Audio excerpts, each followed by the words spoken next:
government. But Honorable Speaker, if you read the fourth schedule, it seems, it suggests that this function is a shared function. Honorable Speaker, it is prudent that we set up a proper legal and institutional framework to manage disaster in this country. Honorable Speaker, whenever there is disaster in this country, what normally happens is that the county government allocates money.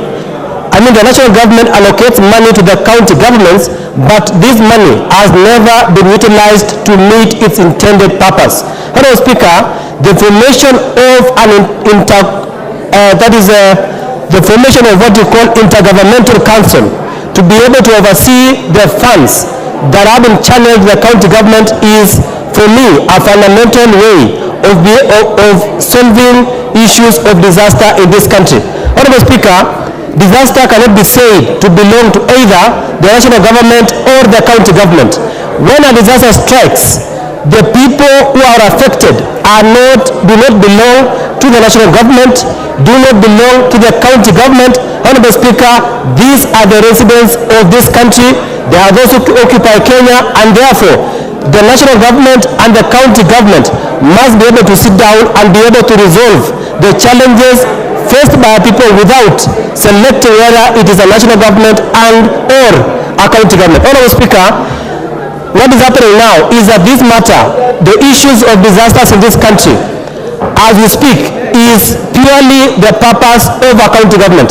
Honorable Speaker, in my opinion, when it comes to the review of our constitution, which must ultimately come in the near future, this function should and must be transferred fully to the national government. Honorable Speaker, in this country, under Article 91 of the Constitution, the county governments are charged with making laws in certain devolved functions. But Honorable Speaker, there is a problem because of what you call cross-border legislations.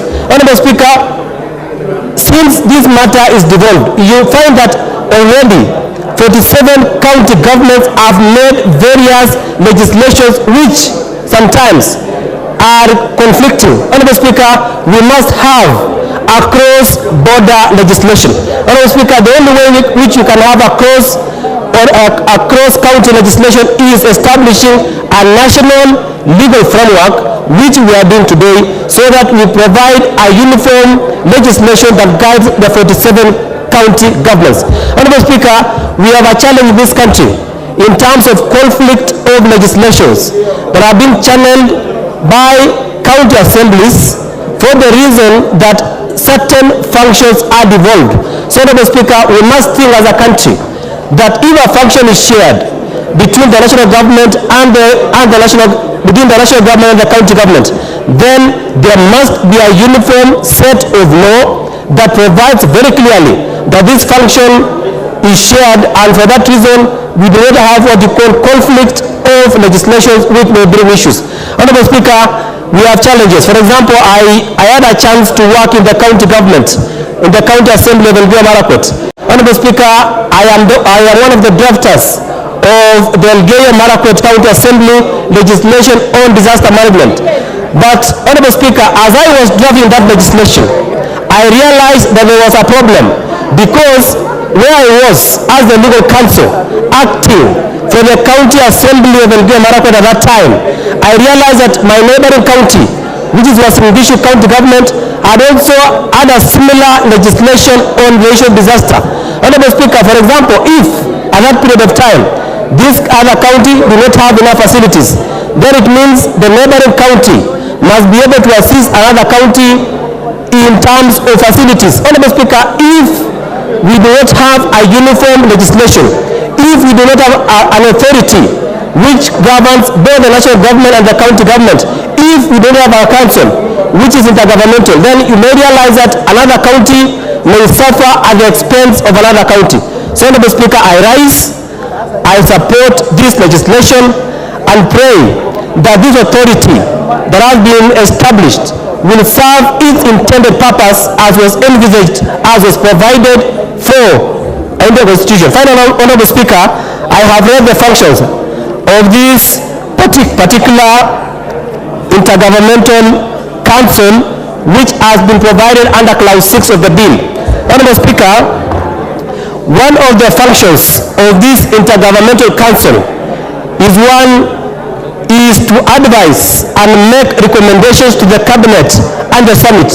Honorable Speaker, whenever there is an emergency, whenever there is a disaster, the cabinet must be notified and shall be notified by this council, so that county governments, whenever there is a disaster in a particular county, the county governments cannot make decisions without involving the national government. For me, Honorable Speaker, that is a plus. Honorable Speaker, number two, also this intergovernmental council shall be able to provide policy direction and approve plans on all activities related to disaster risk management. Honorable Speaker, as I have said, the disaster cannot belong to a particular county. When a disaster strikes, it affects our citizens. It affects Kenyans.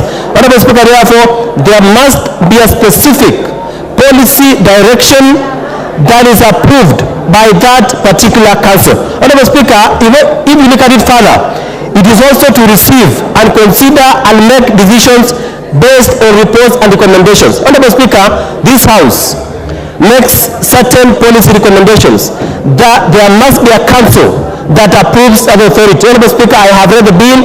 That council must be one that serves both levels of government and therefore is entitled to make that particular. Honorable Speaker, finally, that authority, that council also reports to the cabinet.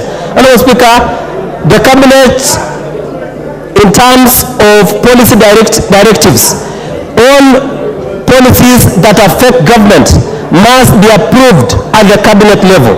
So, Honorable Speaker, that particular council ensures that decisions relating or policies relating to disaster management are approved by the cabinet. Honorable Speaker, I will finish. I commend the direction we have taken as a country.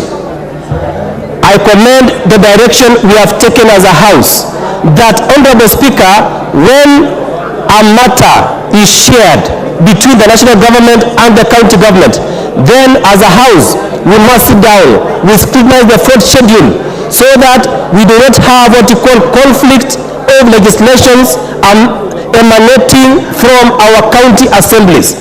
We must have a uniform set of laws that governs the 47 counties in this country, to avoid conflict of legislation and conflict of representation in various cadres. Honorable Speaker, I support this bill. When it comes to the committee of the whole House, I will propose the necessary amendments so that we can be able to strengthen the provisions of this particular proposed legislation. Thank you, Honorable Speaker.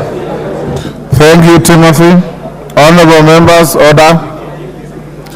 Before I give the next speaker, allow me to recognize in the speakers and public gallery students, and I believe with teachers, from Ogande Girls High School, Homa Bay Town in Homa Bay. I've been requested by the Honorable TJ Kajwang